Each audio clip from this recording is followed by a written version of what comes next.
Okay, you can get started whenever. Okay. Good evening and welcome to tonight's program.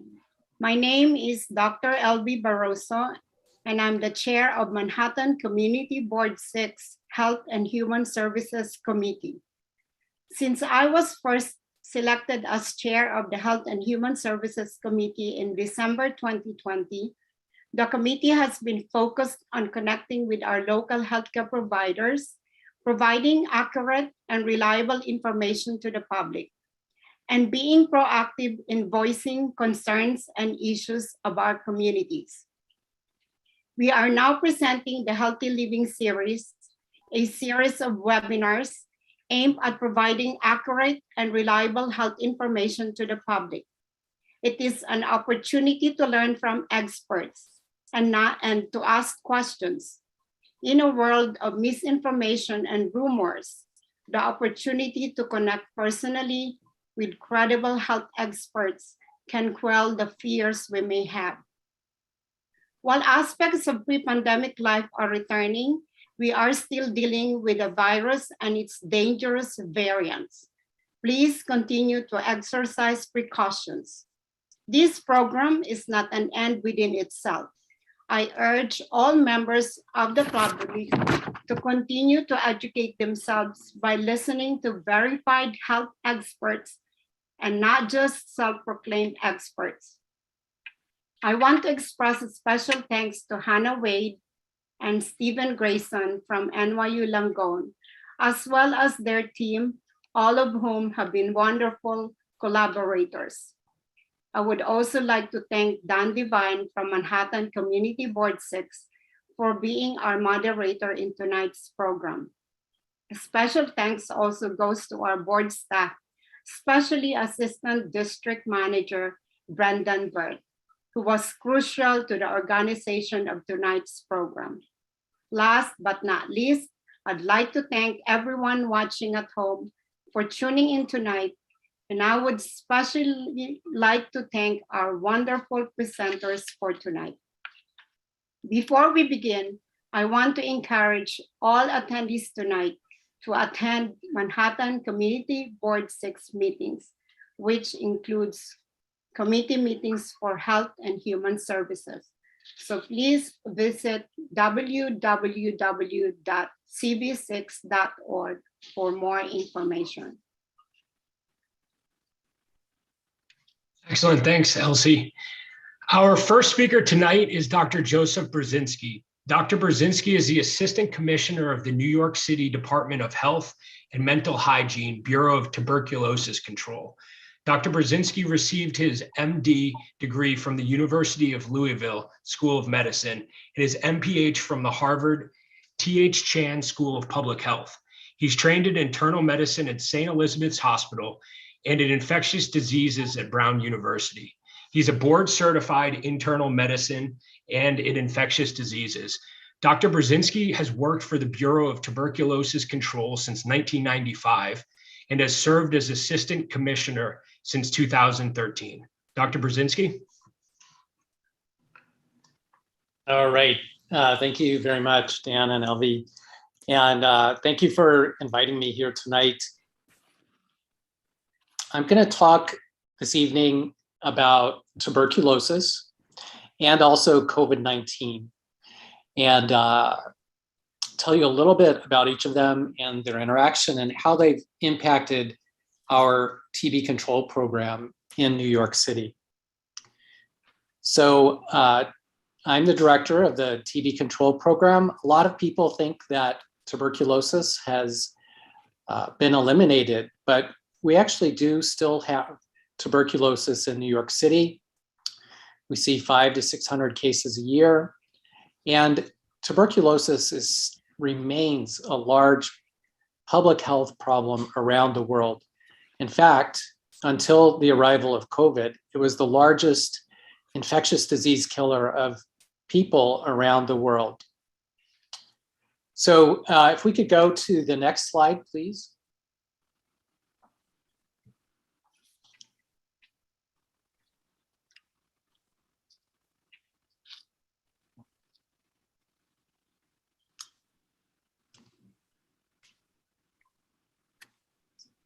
So once we get to the next slide, we're going to look at the history of tuberculosis in New York City and show some of our epidemiology. I'm still seeing the very first cover slide. Is someone able to advance to the next slide? The slide I'm showing is on tuberculosis cases and rates by birth in the United States. Yeah, I'm not seeing that. It's Brandon, it's not showing. Now, does it show? Yeah, we're good. Yes. All right. Okay, thank you very much. Yeah, that's great. That's where we start. Perfect. Okay, so tuberculosis had been in the early part of the 20th century, in the early 1900s, the leading cause of death in New York City. But rates were really going down until the late 1980s, when they started to rise again. And we had an epidemic of tuberculosis in New York City that peaked in 1992. You may remember that that was also the time of high prevalence of HIV infection in New York City. And the overlap of HIV and TB led to these alarming rates. This caught a lot of attention. We got a lot of resources, a lot of money, and put in much better efforts at TB control. And after 1992, the rates started to go down, and they've continued to go down, and had our lowest number of reported cases of tuberculosis in New York City last year, with only 445 cases, for a rate of 5.4 per 100,000. So the next slide. Great. And if you can look at the details of this graph, what's really interesting is that the rates of tuberculosis in persons who are US born really came down swiftly with the TB control measures that were put in place in the early 1990s. Those were case management, directly observed therapy, better laboratory testing, and contact investigations. And the rates are currently very low in US born persons in New York City. However, the rate of tuberculosis in persons born outside of the United States, non-US born persons, has really plateaued. The rate has stayed relatively high. It's a harder group to reach, and it's really a reflection of persistent high levels of tuberculosis globally in many parts of the world. Next slide.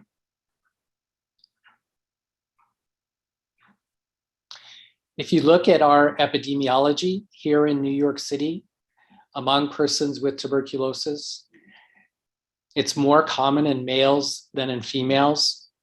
This is a general finding in most places around the world.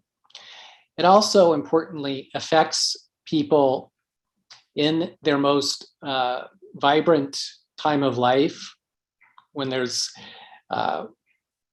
when people are raising families, going to work, the most productive stages of life. 41% of our cases are in the age range of 18 to 44. Fortunately, we see very little tuberculosis now in young children, and that's because there is not much TB transmission in New York City. Also, more recently, we've seen more cases among the elderly, persons over 65 years of age. Sometimes when people are older and they're on multiple medications, or their immune system is less strong than it used to be, tuberculosis reactivation is more common. So next slide.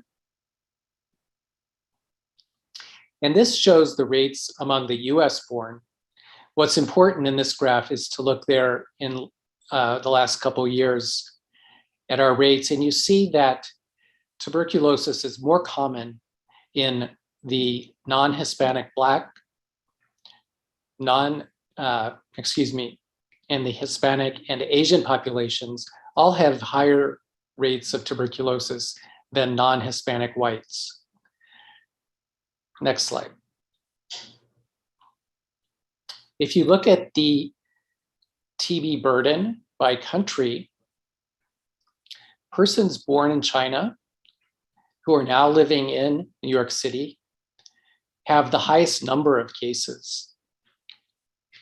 That is, last year, 70 cases were reported in persons who were born in China and now live in New York City.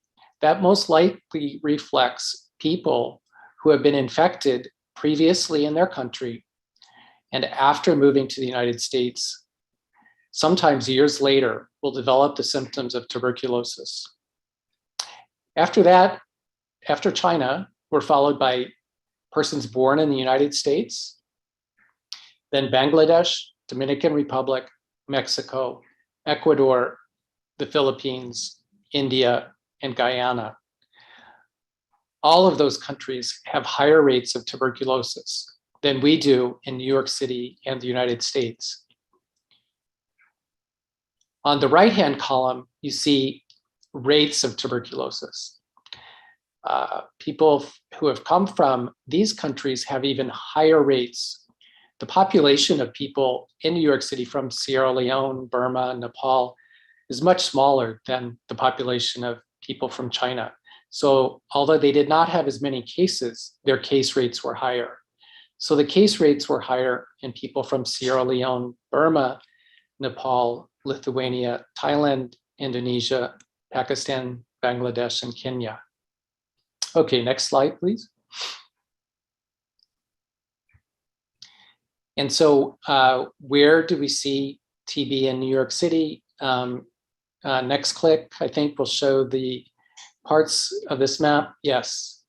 And so the neighborhood with the most tuberculosis is in West Queens. There are two health centers there that are located and serve the community. Elmhurst Hospital is located in West Queens. They have a very nice clinic to evaluate persons with tuberculosis. And also the Department of Health has the Corona TB clinic. In other areas of the city with higher case burden of TB include Hunts Point, Mott Haven in the Bronx, Flushing in Queens, and in Brooklyn, Sunset Park. Next slide. This slide shows our rates of multi-drug resistant tuberculosis. When we have cases of tuberculosis, persons who have the disease of tuberculosis, we always do drug susceptibility testing. Most of our patients have tuberculosis that is sensitive to the medications, and they respond fairly well and quickly to treatment. The usual time course for treatment of sensitive TB is 6 months. Multi-drug resistant TB is much different. It's much more difficult to treat. And in general, the treatment is much longer. That's why we pay so much attention to these patients. There was an epidemic of multi-drug resistant TB in the early 1990s in New York City. Fortunately, those numbers came down rather quickly and have remained low. Last year in 2020, we had only 5 cases of multi-drug resistant TB and 1 case of extensively drug resistant TB. Next slide, please. So now I'm going to shift a little bit and talk about COVID-19. And first, I'll just give some of the symptoms in the way that they're clinically similar and the ways that they're different. So the next slide. So first, thinking about the mode of transmission. And it's really interesting when COVID first hit New York City, it was very apparent to us and to the commissioner and other health experts that in some ways COVID-19 was similar to TB, really because of the mode of transmission. As became more and more clear as we learn more about COVID-19, COVID is spread primarily from droplets expelled by sick persons with COVID-19. And if you're exposed and breathe those droplets in the air, you can become infected. Those droplets can remain suspended in the air. So you don't have to be coughed on directly. You can breathe droplets that are lingering in the air. And the same is true with TB. The mode of transmission is breathing droplets that remain suspended in the air up to 15, 20 minutes and maybe even longer from a patient with active TB disease. Now, here's a real difference between COVID-19 and TB, a way that they're very different. COVID-19 has a short and rapid onset. People who are infected with COVID-19 will become sick days later, and they become sick relatively quickly over a period of days. Persons with TB might be infected and become sick years later. People who develop symptoms of TB in general develop symptoms slowly and over a long period of time. The symptoms for COVID-19, patients usually present with a dry cough, and some will have a high-grade fever. People who are particularly sick with COVID-19 will have difficulty breathing, and some report a loss of taste or a loss of the sense of smell. For patients with TB, the most common symptoms are a productive cough, low-grade fever, and difficulty breathing.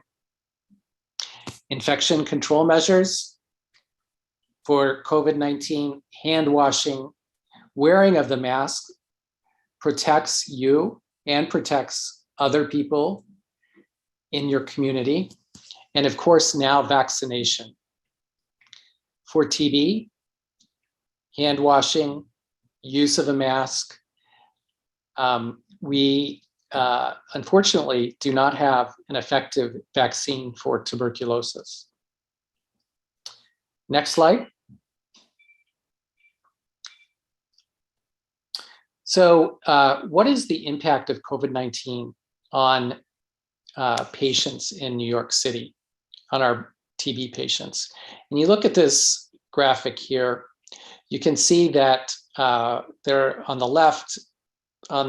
left-hand side of the dotted line are patients who are diagnosed with TB. And then if you go over to the right-hand side after March 2020, you will see when persons started to become infected with COVID-19.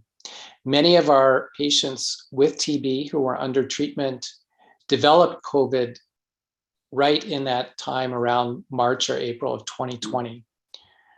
And then at the top part on the right-hand side of the figure, you will see other patients who were diagnosed with COVID-19 and later caught tuberculosis. This really is becoming apparent that this is more and more important as tuberculosis is now listed as a comorbidity in patients who are infected with COVID-19. Patients with COVID-19 who also have tuberculosis are at a higher risk of more severe adverse outcomes. Next slide.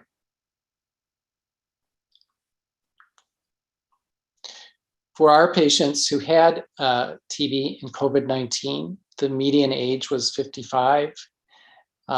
Most were male.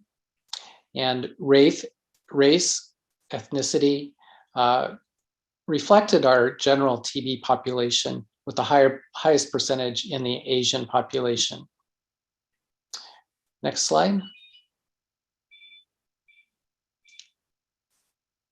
And here we have a comparison of patients with just TB and those with TB and COVID-19. Patients with TB and COVID-19 were more likely to have diabetes, and there was a slight trend towards having it more commonly in patients with multi-drug resistant TB. Next slide. And unfortunately, we had a higher mortality rate for patients who are affected with TB COVID. So if you look there in the graphs on the right-hand side of this slide, you will see our patients with TB COVID, and there's a higher mortality rate, particularly in the 45 to 64-year-old group. Next slide. And so how did this epidemic affect our New York City TB control program? One thing it did in the second quarter of 2020, when COVID became more apparent and people started staying home, our cases of TB went way down. They decreased by 30%. So we feel this is due to a couple of things. One, some people were afraid to go to the hospital or to go to their doctors for a checkup. So we feel like we probably missed some cases. Also, a lot of people just left the city, or visitors stopped coming. In addition, there may have been some reduction in TB cases as people were not out and about and mixing with more people. So there was less TB exposure and less TB contacts. I think all of those factors played a role, and we're still doing some analysis and thinking about it. What were the major contributors to the decrease in TB cases last year in New York City? Next slide. This greatly impacted our work. One thing we do with tuberculosis, just as in COVID-19, when somebody's diagnosed with the disease, we do an interview and ask about contacts. So for tuberculosis, we always interview the person who's been affected by the disease. We ask for their closest contacts so that we can identify and test the contacts to make sure that there are not secondary cases of tuberculosis. In the second quarter of 2020, the number of contacts that we identified and were able to test and start on treatment for preventive TB treatment was greatly decreased. Next slide. This shows similar findings. We did not find as many contacts, and it was very difficult for us to evaluate the contacts. We stopped going into people's homes to do the testing. Some people did not want to come to our clinics for the testing, all out of the fear of COVID, which of course makes sense, but this did impact our ability to continue our TB control efforts. Next slide.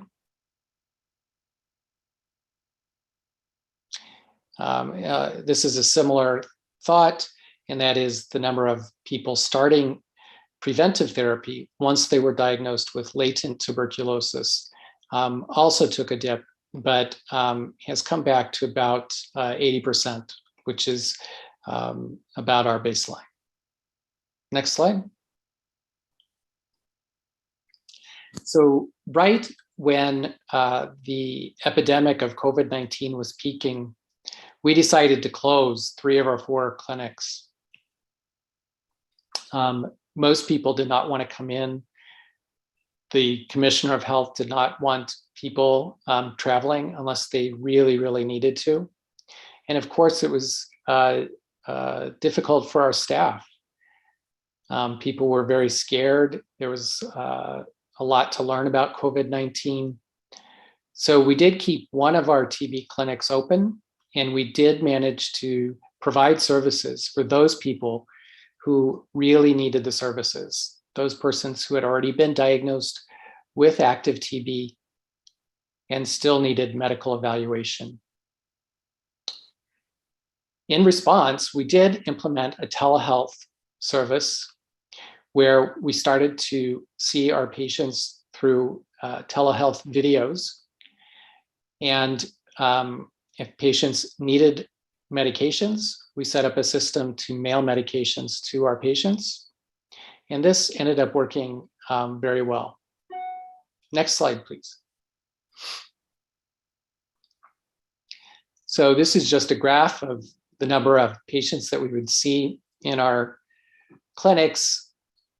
Left of March 2020, you could see we saw quite a few patients, and within a month, that number rapidly declined. And since that time, we've slowly started to increase the volume in our clinics. We've now reopened 2 of the clinics that were closed, so 3 of our 4 are open. We provided a lot of telehealth services initially, and we've continued that practice, but not as many, not as great a proportion of our patients are being serviced with telehealth. Next slide.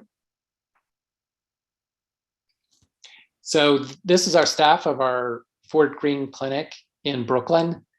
And we did stay open. And that was really because we knew we needed to continue to provide the service to some patients who really needed the continued treatment or evaluation. So I'm very proud of our staff who continue to work really under unprecedented circumstances at the Fort Greene Clinic in Brooklyn.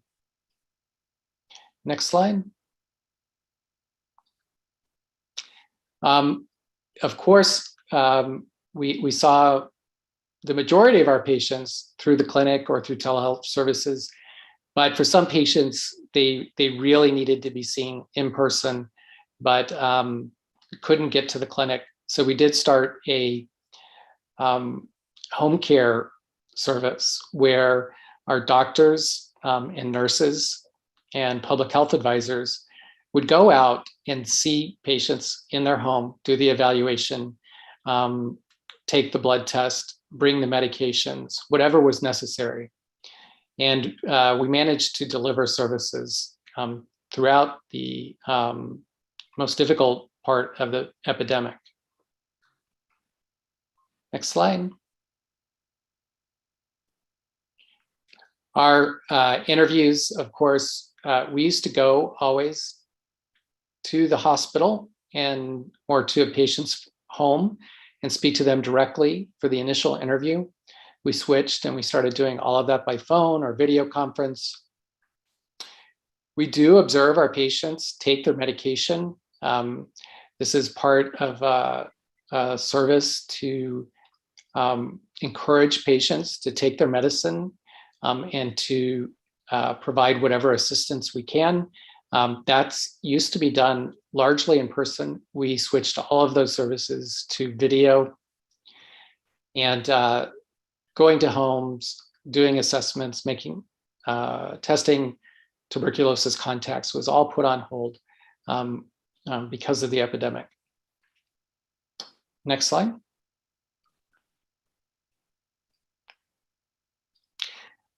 Because the health department has been so actively involved in the response to the COVID-19 epidemic, much of our staff has been borrowed for this response and remain active in the COVID-19 response. So about 50% of our staff have been involved in the response. This includes responsibilities like tracking the reports of cases, interviewing cases, contacting contacts that are named through the initial interview, providing messages to the public, providing messages to doctors groups, setting up vaccine clinics.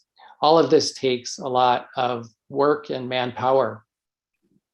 So all of these staff that have left our program have impacted the ability of our program to continue to do our core services of TB control. Next slide.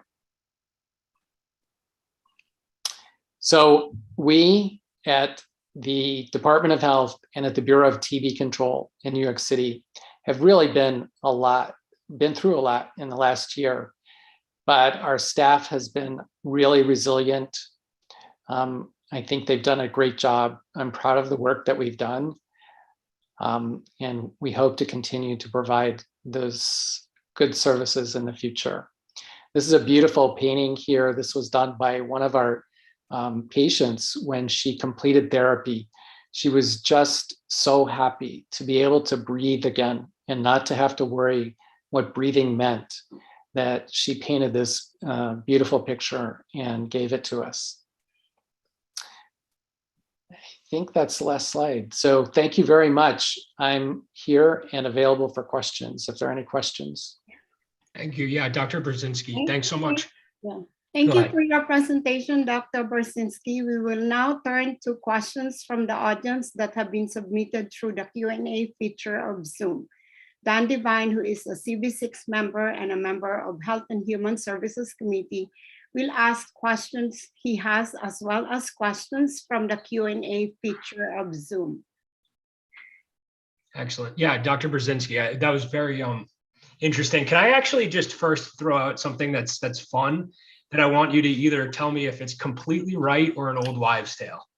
Okay. So recently, I live in a walk-up, and recently a friend came over and said that as part of their urban studies major, the reason why it gets hot in a lot of these older buildings is because they purposefully created the heating systems so that people in tenements would have to keep the windows open to get better airflow.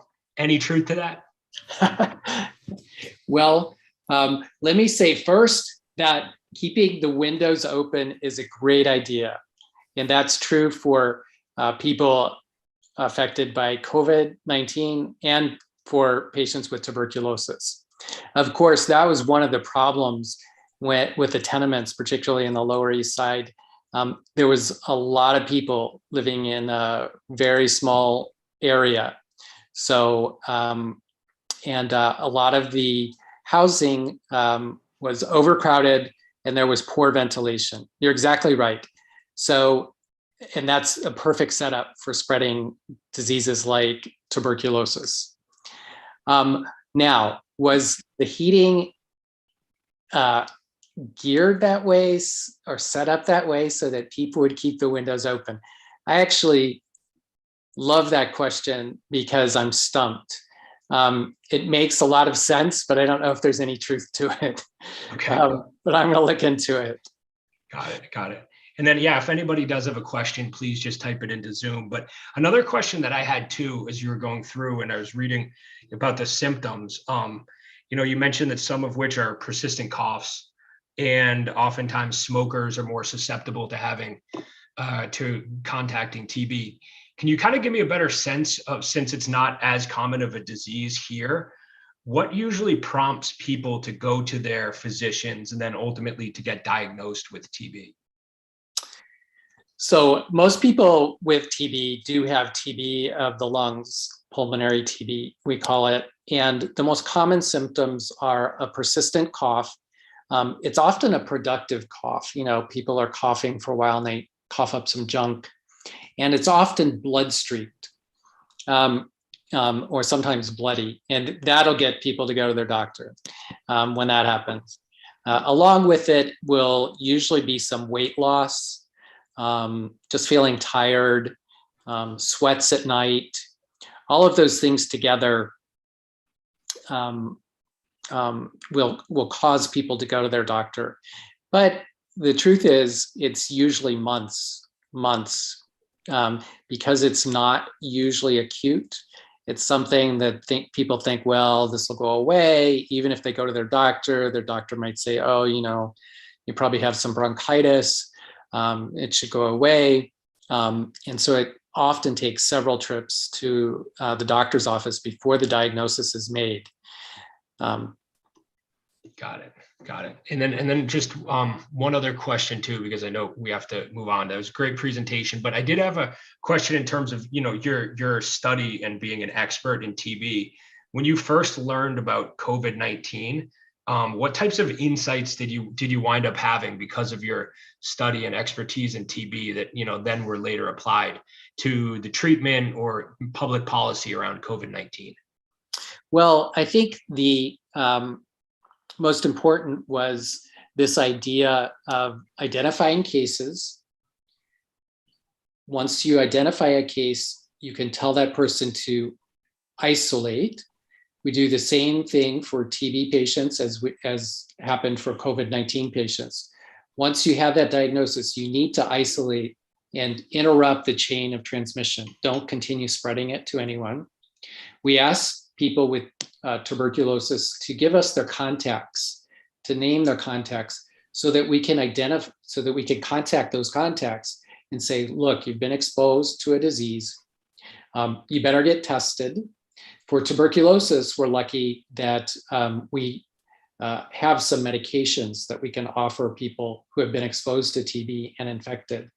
For COVID-19, if you're exposed to COVID-19, this is all pre-vaccination days, but when you were exposed to COVID-19, you really had a close contact. You needed to quarantine. You needed to quarantine so that if you did develop symptoms, you wouldn't continue to spread it to other people.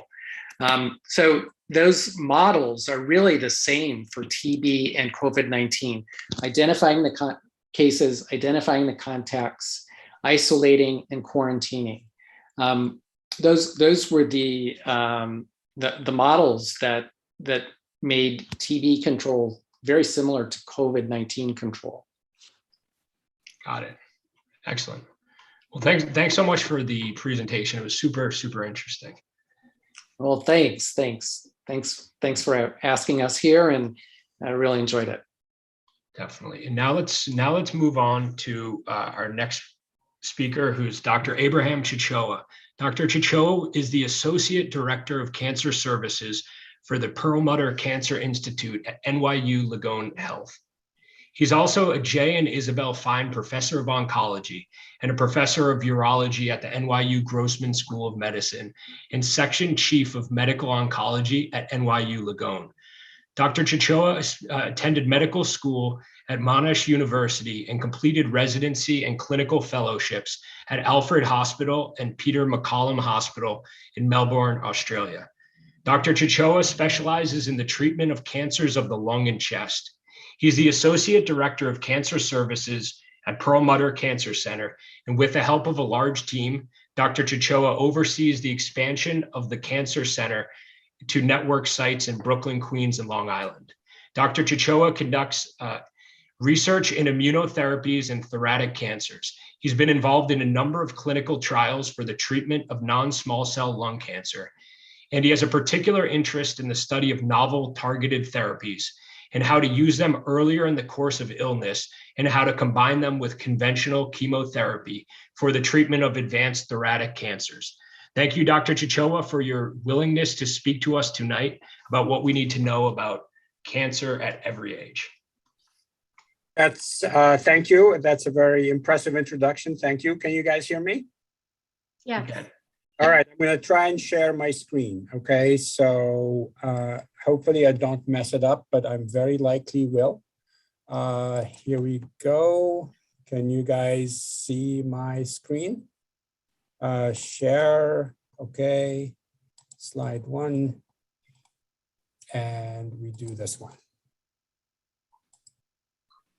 Is that visible to everybody? Yes. Yes. Okay.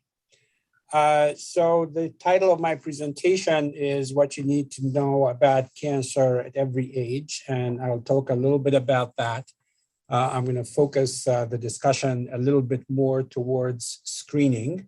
And I am speaking with you out of my office in Brooklyn, as you can tell from my background. I want to start the conversation by telling you a little bit of a personal story. I went for a run a couple of years ago as I was training for a marathon, and I developed some chest pain. And then I ended up going to the cardiologist after my wife nagged me to do that. And it turned out that my heart was fine, but the cardiologist measured the PSA. And my PSA was a little bit elevated, and he asked me, when was the last PSA you've had done? Now, at that time, I was 63. And I was embarrassed to say that I've never had a PSA measured before. And as you can tell, then the workup from there, it turned out that I had stage 3 prostate cancer. I ended up having surgery. I ended up having radiation. I ended up having hormonal therapy. And obviously, I regret having not had screening for prostate cancer. They say doctors make the worst patients, and I am your perfect example of that. So I wanted to kind of talk to you a little bit about not doing what I did and getting screened for cancer. But again, 6 months ago, this also came to home in on me when one of the program coordinators I was working with in the lung cancer program, who I've known for a long time, she called me on a weekend and said she was having some pain on her side and thought she had gallstones. Very acceptable explanation for pain in the side. And she went to the ER and had an ultrasound. On the ultrasound, they said she had a cyst in her liver, and they recommended an MRI. And I said to her, well, are you going to get the MRI? She said, well, I don't have a primary care doctor, and I'm going to wait to get one. And I said, no. I think maybe I'm going to order it for you. So I ordered her the MRI, and I got the phone call that, in fact, this was metastatic colon cancer. And she is 60. And I said to her, have you ever had a colonoscopy? And she said, no. So these are two examples, real life examples of people, myself and people I work with every day, where screening would have made a big difference because now, unfortunately, my colleague is going through aggressive chemotherapy. And maybe that could have been avoided if she had a colonoscopy at 50 when she was supposed to and found her colon cancer early. But be that as it may, what is cancer? Cancer, this is a diagram here that is supposed to show you that cancer is basically a dysregulation of cell growth. Something happens to a normal cell that makes it multiply and grow without stopping. So we are normally programmed, our cells are programmed to age and die and be replaced. And there are checks and balances for all that. And that there are times when these checks and balances are lost, and then you get uncontrolled growth. And that is a very kind of overview way to describe what cancer actually is. Now, there are many causes of cancer. And I show you this because I want to really try and convince you that in the majority of cases, cancer should be a preventable disease, right? So cancer is a lot of things. If you look at the first, and they all interact. So for example, environmental factors can cause cancer. The classic here is smoke inhalation, right?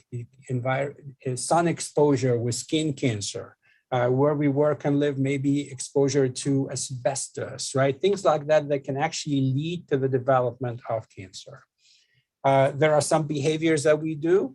For example, smoking, eating a lot, obesity, actually, which is going to surpass cigarette smoking as the main cause of cancer in the next couple of years. Sun exposure, drinking too much. these can also lead to the development of cancer. And then lastly, perhaps one thing that we cannot influence so much is genetics. There are gene abnormalities that are inherited, perhaps, that can lead to cancer syndromes. The classics of those are BRCA1 or BRCA2 with breast cancer. And so therefore, you can see that there are many things that can lead to the development of cancer. And quite often, they can interact together to accelerate the development of cancer. And it's important for us to understand these mechanisms and try and do something to control as much as we can out of this. So what are some of the things that we can do? And so this slide shows a little bit of a schema. For example, alcohol. A lot of alcohol is not a good idea, but a little bit is okay. And this diagram shows you what is just acceptable alcohol consumption. There are vaccines that we can do to prevent cancer. So Hpv vaccine, for example, has had a dramatic impact on the reduction of cervical cancer. It's initially is targeted to prevent HPV infection, but as we all understand, HPV can cause cervical cancer and head and neck cancer. So HPV vaccines have had a dramatic impact on the reduction of cervical cancer, and yet the use of them is not as penetrated as much as we would like. Diet and weight. I mentioned that obesity is a major cause of cancer, breast cancer, pancreas cancer. Many different cancers can be caused by obesity or associated with obesity. The one cancer perhaps is not so much as lung cancer, which is what I do, but a lot of others are. Sun exposure, so sunscreen is very important. You know, in the old days, we used to go out, sit in the sun and cook and bake because the tan was supposed to be healthy. Well, it's not so healthy. It can lead to skin cancers like basal carcinoma, squamous, and melanoma. Sugar is very controversial. Does sugar contribute to cancer? And you would get a big debate here, probably not as much, but it's important that you have a well-balanced diet. The healthiest diet, as you can see here, is a plant-based diet. And that leads more to healthy living as opposed to more cancer prevention, right? And then exercise. Exercise is a great thing which keeps you weight in control. And there's lots of data now coming through that exercise may be good actually as far as cancer prevention. So why is exercise good? It's good more than one thing, right? So you can lower your risk of heart disease if you're healthy, if you have a healthy weight and you exercise. It can lower the risk of diabetes. It can lower inflammation. There's a lot of interest now in inflammation as a cause of cancer, but exercise can be shown to reduce inflammation, and so does weight control. And then if you're exercising and have a healthy weight, the damage to cellular DNA is a little bit less, and that may lead to better control of cancer or cancer reduction. Okay. Early detection, why is that important? Well, because if you find a cancer early, you can treat it easier. You can actually cure cancer if it's picked early. If you have a stage 1 cancer that you can cut out with a surgery, it is easier to cure than somebody who presents to you with stage 4 advanced cancer where you're depending on chemotherapy and radiation therapy. So early cancers are curable, mostly curable. Later cancers, much harder to treat. So if you can find a cancer early, then you do the patient a great service. Okay, so screening tests are designed to find cancer before a person develops symptoms. So screening tests are designed to find cancers in early stage. And if you find it in early stage, as I said, you can cure the patients. Okay, so what kind of screenings are there? Well, there's physical examination. So you can examine skin, for example. You can look at the skin for early skin cancers that you can treat. Personal history, this comes back to the genetics. So you would know, like if you see a patient or a person whose parents or his father had prostate cancer at a young age, then you'll be worried that this person may be at risk. So knowing a history is very important. A lot of the screening tests that we have now focus on imaging, on taking scans or x-rays to try and make diagnosis, and then genetic testing. So as I mentioned, genetic testing is not as well accepted, but genetics actually can help you determine who is at risk of cancer or not. So I think that these are some of the importances of early detection. Myself, I'm very focused on lung cancer early detection, and I can tell you that in the United States, there are studies that have shown that screening for lung cancer saves lives, and yet only about 3% of the US population that's eligible to get a screening test actually get a test. And I think that we can talk about in the discussion session, but these tests are out there, they're well accepted, there's evidence to show that they actually can pick cancer early, and yet we're not using them perhaps as much as we should. Okay. I feel like I should stop and ask for questions, but not in this format, right? So I'll just keep going. So what you need to know about cancer risk and cancer detection, and I would, before I go through these slides, I want to say that a lot of this depends on your relationship with your physician. Your doctor will know best what you need to get done. These are guidelines. All right. And so guidelines are set out there by the committees, but the specifics for a patient's needs certainly to be discussed. And if your doctor doesn't know, he should refer you to somebody who might know. So colon cancer, colonoscopy, there are actually several ways to look for colon cancer. One is the colonoscopy, which is the gold standard, if you like. But over the past few years, there's been more advances made in looking at blood in the stool with something called Cologuard or FIT testing. These are tests that you can actually do at home as opposed to going to the doctor and having a colonoscopy. So in the 20s or 30s, there's really no indication for you to have a colonoscopy or colon cancer screening unless there's a strong family history or a history of a genetic predisposition. There's something called Lynch syndrome, which predisposes people to colon cancer, and therefore you want to screen those folks earlier, right? But generally speaking, at a young age, no. Cervix cancer, there is indication that you should start with Pap smears, which is an easy office test to do every 3 years, starting in the 20s. And then, of course, HPV screening is very important. Okay, breast cancer screening in terms of mammography, again, is not indicated at an early age unless there's a family predisposition or a strong history. So these are some of the principles for young age, what you should do in terms of screening. What happens when you get to your 40s? However, this is when the frequency of testing gets a little bit more. So colon cancer screening, again, is recommended if you have a family history or a genetic predisposition, as we mentioned before.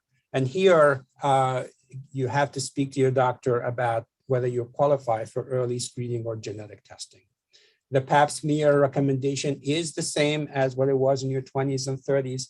And here is where we begin to get mammography becomes more important, where you have an annual mammogram or even every twice a year mammography, depending on your risk factors. Okay, so PSA screening is not done in the general population. However, if you are having symptoms or you're considered high risk, for example, African-American population is considered a little bit of a high risk of prostate cancer. Or if you have a first degree relative with prostate cancer, you should be getting PSA testing and digital exam, which I know is not the most comfortable thing in the world, but that's an exam where the doctor examines your prostate internally and can try and feel for lumps that way. Okay, as we get older, in the 50s and 60s, and I certainly belong to that later club, so colonoscopy becomes then every 3 years or every 5 years or every 10 years, depending on the results. And here, the recommendations have varied, right? And it depends a little bit on whether, when you have a colonoscopy, if there's a finding of polyps. if there are finding of polyps, and if they're suspicious polyps, and polyps are these outpouchings growth in the colon that can become cancerous at a later time. And so if there are polyps found, then your gastroenterologist and your doctor will make recommendations for when the next step should be.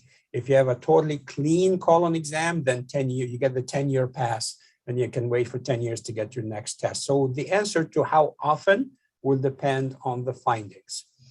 Here is where we begin to also see lung cancer screening. So lung cancer screening is for people starting at the age of 55, although that has changed over the last maybe couple months. Now 50 is thought to be, and then at least 30 pack years smoking. So let me explain what a pack year is. A pack year is the number of packs smoked per day multiplied by the number of years. So for example, if I smoke 1 pack per day for 10 years, I'm a 30 pack year smoker. If I smoke 2 packs a day for 20 years, I am a 40 pack year smoker. So the screening studies for CAT scan looked at a very specific population with 30 pack years. That's a pretty heavy smoking history, by the way. And ages of 55 to, I think, 85 in that study. Or you could have quit smoking, but within 15 years, okay? So that study, as I mentioned before, showed that you could detect early lung cancers and save people's lives. As I mentioned just before, the recommendations are changing slightly to be starting at 50 and 20 pack year smoking rather than 30. Now, before you rush and ask, we're still waiting for insurances actually to approve that the 20 pack year age. So as soon as that happens, then I think that we should expand it in that group. Cervix cancer screening remains the same throughout the ages every 3 years. Breast cancer screening is also the same. Now, one word about dense breasts, particularly in younger folks, if the breasts are dense, mammography is not such a good test, or not as good if the breasts are not dense. And it becomes a bit difficult to interpret changes. And this is where sonogram testing may become more useful in conjunction with a mammogram, and maybe even MRI if the patient is at high risk. The prostate testing for PSA is the same every year, a PSA test. There's been a lot of debate and discussion about PSA, in favor, out of favor, in favor, out of favor. And I think most urologists now are still recommending it. Primary care docs, I think, are split, whether they do it or not do it. I personally, based on my own experience, I would certainly recommend doing it. Once you get into your 70s, you will begin to see a little bit of an ease back of the screening tests. So colon cancer screening is recommended till the age of 75 and then no more. Again, that will depend on what your history is and what your gastroenterologist or your primary doctor knows of your history. You mentioned lung cancer screening goes up until the age of 85 with CAT scans. Breast cancer screening continues till 75. Again, that's a little bit controversial. There are some people that keep going, but the recommendations right now is to stop at 75. And then the PSA test continues. So I think that gives you an idea of the screening. But as I said, these are just guidelines. And I think the intent is to give you a rough draft of what is out there, but you have to then ask more specific questions. Now, as you have noticed a little bit, I did not talk about other cancer types, right? What about liver cancer? What about biliary cancer? What about other cancers? That's because there's no accepted screening methodologies for this, okay? It doesn't mean that we can't do research and try and ask the question. And in fact, we are trying to figure this out because at least in the Asian population, there's a bit of a higher risk of developing liver cancer. Should we be screening those folks a little bit more proactively? And the answer is probably yes, but there's no data yet that supports doing this. But we are running some trials here to try and actually implement that, particularly in our Brooklyn population. Okay, so the previous talk, which was very impressive, was a little bit about COVID. What's happened to COVID and cancer screening? As you can imagine, when at the height of COVID, people just did not come to have screening tests. Nobody came for mammography. In fact, a lot of the mammogram places did close for a short period of time. But there was a drop in the screening, and that is anticipated that will have a major impact on cancer mortality in the next 5 years or so because of missed cancers or cancers that were picked late. So I think what I would urge everybody here, even though we're not out of COVID, but at least thankfully the incidence has come down, is don't skip your screening tests, please, because there are implications if you do that. And you can certainly speak to your doctor. You can certainly check out the facilities. Most facilities, ourselves included, have made it really safe for our patients to come and have their screening tests. So please don't ignore that because of the fear of COVID. And that's it. I think if you have any questions, this is how you can reach us to ask questions about screening, treatment, survivorship. And that's the picture of the building where I work 3 days a week in Manhattan. And there's another, well, I don't have the picture of the Brooklyn office, but maybe next time I will have it for you. So so that's it. That's it for me. And I would answer any questions that you guys might have. Thank you for your presentation, Dr. Chichowa. And thank you also for sharing your life story of cancer. So we will now turn to questions from the audience that have been submitted through the Q&A feature of Zoom. Dan Devine will ask questions he has from the speakers, as well as questions from the Q&A feature of Zoom. Yeah, thanks a lot, Elvie. And Dr. Chichowa, very interesting. I was taking screenshots and sending them to family members because I know it's super important. And I have a number of questions. First, just one thing that's kind of, you know, a little bit more on the fun side, and I guess a little bit more speculative perhaps, but in terms of genetics testing, I'm sure that's, you know, newer, but what types of questions should maybe somebody ask their physician to have that prompted to potentially get genetics testing? And then what types of services are there, and just what's the process around that? Sure. So it should be the other way. The physician should be actually asking the person. But basically, if we have our thoughts about genetic testing is kind of evolved in that used to think that it's folks that have a strong family history of cancer, and particularly cancer at a younger age. Okay. And the classic example for that, as I mentioned, is a mutation called BRCA.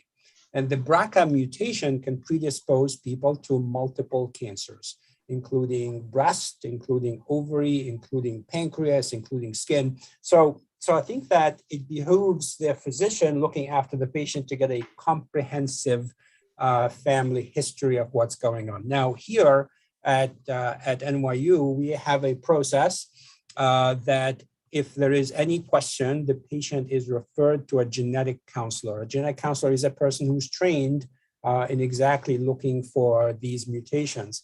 And what they do is they get also a comprehensive family history and chart out a tree of the family, the cancer history of the family. And then they would determine then if genetic testing is warranted or not. And the genetic testing is actually a simple blood test. In some places, it could just be a saliva test or a scraping of the mouth. And it's sent to a central place for testing. And you get the results in about a couple of weeks. You know, I personally had that done when I was diagnosed with prostate cancer. Now you could say to me, well, you had the cancer already, it didn't help you. I mean, how would it help you? You know, it wasn't for me, it was for my family. It was for me to find out if I had a predisposition gene that I passed on to my kids, will they be at risk of developing cancer, and should they be modifying their lifestyle and getting watched? So that's the process. There are various people with different processes. For example, some docs send their own genetic testing, and that's fine as long as you're able to counsel the person afterwards when you get the results. Got it. Thank you. And that makes sense with the BRCA testing, because I obviously am familiar with that. And that actually segues into my second question, which I thought was very interesting. I know you mentioned genetics being a determining factor. What do we know right now in terms of epigenetics, potentially things that maybe ancestors had done, and then that kind of making you more predisposed yourself? Do we know much about that? Not a lot. I mean, I know it's a big research field right now about epigenetic predisposition, but I don't know enough about it to be able to answer that question, nor do I think there's enough known about it to be able to answer your question, but hopefully more will come down the road. Got it. And then, when I was introducing you, one of the things in your bio is about how you're interested in potentially using immunotherapies kind of earlier in treatment. And I know, I think that, less lung cancer was being screened maybe a little bit less vigorously prior to immunotherapies being introduced, based on my understanding. Can you kind of just give me a sense of your new thinking on immunotherapies and maybe when it should be introduced a little bit earlier in the treatment? So that's actually a great question. I think let me try and explain what I understand by immunotherapy, because there's been lots of different definitions. Okay, so back when I was a kid, starting out, what we used to think, and a lot of maybe still a pervasive thinking, is people get cancer because their immune system doesn't work. Okay, so it turns out that perhaps that's not completely true. People can develop cancer because cancer cells, when they happen, are very clever and they can camouflage themselves from the immune system. And we've recognized now a couple of these molecules that are made by the cancer cell that cover them, and they are in fact the camouflage. So immunotherapy, particularly drugs like Keytruda or Opdivo, these are antibodies to the camouflage. And so when you do that, you cover the cell and your immune system then wakes up and says, aha, I see a cancer, I'm gonna go kill it. So that is the basis for immunotherapy today. There's a lot more work done with immunotherapy now beyond what I just mentioned. There's CAR T cells, there's all this other stuff, but basically it's ways to try and activate your immune system to kill the cancer or to unmask the cancer for the immune system. Okay, so you can imagine, therefore, that immune therapy is a way to immunize your body against cancer, right? Maybe almost like a vaccine. So right now, the approval for immunotherapy in lung cancer is for people with stage 4 cancer. Okay. Well, what if it works so well in stage 4 cancer, why won't it work for stage 2 cancer or stage 1 cancer, right? And that's what we're looking at now. And in fact, we have some studies in lung cancer, particularly to look at it as a prevention. Now, the problem, of course, is that immunotherapy is not non-toxic. It does have some side effects, and it does have some serious side effects. So you have to temper the potential toxicity with the expected benefit. So right now, all that stuff is on clinical trial basis. But in fact, we live in a world now where even a couple of months ago, there was some work that was done that giving immunotherapy before surgery is of benefit in lung cancer, okay? So I think that this is a very rapidly evolving area as we learn how to use immunotherapies better, how to discover more immunotherapies and different mechanisms of immunotherapy activity. We're going to see a lot more of that. And I think a lot of people out there believe that immunotherapy will eventually be the cure. We'll see. Super exciting. My mother actually had stage 4 lung cancer and lived for 5 years. Really high quality of life because of immunotherapy. So I've directly seen its wonders. Well, I think you've seen exactly what we have noticed is that the survival from lung cancer since immunotherapy was invented is much better than what it used to be. And if you can take it without toxicity, it's like it's a godsend. So, got it. And we have a question that came in the chat from Farah Parvez. It said, who wrote, "It seems like younger people are developing colon cancer. Do you think that's related to diet or other environmental factors?" Yeah, that's a great question. Thank you for asking that question. younger people getting cancer in general is an emerging problem. It is true for multiple different cancers. We're seeing it also in lung cancer, among other things. And we don't quite understand what the mechanisms are. And this is an active area of research right now. Certainly genetics is one thing, maybe diet, although I'm not 100% sure about that. But this is an emerging thing, which is concerning. And I think that there are now multiple places that are focusing their efforts on researching why younger people develop cancer, because it seems that cancers in younger folks behave differently than cancers in older folks. And so I think we need to crack that nut to find out. Got it. And then Elvie had a question as well. She wrote, if a person is about to start cancer screening, would you advise the person on getting a TB test as well? And then I'll just kind of add on to that. Are there any other tests that you would recommend, people start to receive as they age? So TB testing was from the last talk, right? So I think, I think TB testing should be done. It's really not part of cancer screening. And I think so I can't really answer that question. I think it's generally a good idea, but that I think would have to bring the previous speaker for that question. Other tests as people age, I think that apart from the screening test I mentioned, when you go to your doctor for your physical exam, they get a panel of things like thyroid and lipids and all that other stuff, sometimes cardiac evaluation for coronary disease.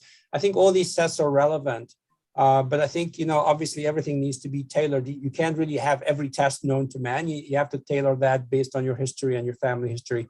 And I think your primary care doctor would know best what to recommend for you. Got it. And then I know that this might also not be your direct kind of expertise, but I did see on the chart recommendation around the HPV vaccine. Yes. How has that kind of changed over the past number of years? I know it was somewhat recently introduced in terms of the recommendations around the populations who should get it. Well, so the bigger thing was the recommendation to do it in younger individuals before they have a chance to be exposed to HPV, which is where it's going to work the best. And initially it was just for females. Now it's also males because they can certainly transmit and they can certainly get, head and neck cancer. So I think that's been the latest as far as I'm aware. And I think these are still the solid recommendations. The question that's controversial is, should you get HPV vaccine after you've had HPV infection? And I'm not sure what the answer for that is, but certainly I think we need to use it earlier on before exposure. Got it. And then since you are, an expert in lung cancer, I do have a question about nicotine use. Mm-hmm. I know obviously and we've had panels and discussions on the community board about vaping, and that was certainly a big concern amongst the population a number of years ago. But I know that there are alternative ways to kind of transmit nicotine, and smokeless tobacco and kind of those pouches and things like that. Just in general, what's the what do you speak to patients about in terms of nicotine use and kind of the dangers of maybe some of these alternative forms of administration?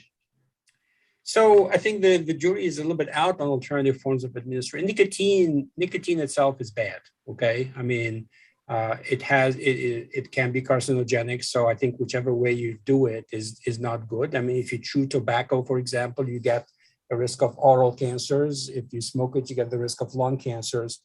The question that we're struggling with right now is whether vaping is bad or good. Okay.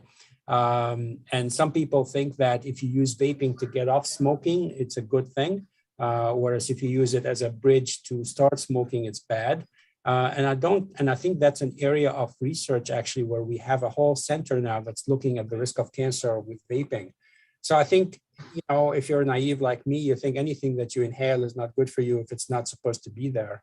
So I think the jury's out on all these other forms, but nicotine, I think in general is not a good thing, whichever way you get it. Got it. And are there any other questions from anybody on the panel or in the chat? I do not see any. Okay. Okay, so thank you again Yeah, thank you again to our wonderful speakers, Dr. Joseph Brzezinski and Dr. Abraham Chichowa.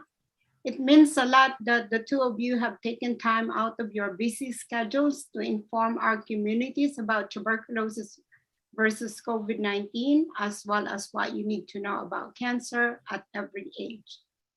I would also like to thank our board chair, Kyle Atide, CB6 member, Don Devine, CB6 Assistant District Manager, Brendan Burke, and Hannah Wade and Stephen Grayson from NYU Langone Health for their help in putting together tonight's program.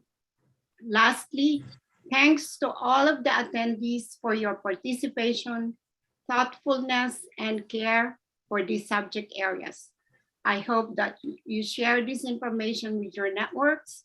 This program has been streamed on YouTube for ease of shareability. Good night and stay well. Thank you.